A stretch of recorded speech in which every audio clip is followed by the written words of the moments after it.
going to show you my new makeup. It's from Tati Ken Ken. Thank you, Tati Ken. Look! Ito yung nakita ko sa TikTok noong December, tapos binili ni ate sa akin. Look. They have eyeshadow, different shades of eyeshadow. And then, I have here highlighters. Ayan, ang gaganda ng mga highlighters. Look at that. And then, I have here blusher. Oh. Bago na naman akong collection. Blusher, blush on. And then, contours, press powder, brow powder. Ito yung mga contour.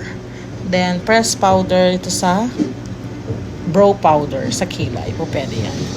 So, thank you, Ate Ken. Thank you so much for this 30 color eye face palette. My new palette. Thank you. Love you.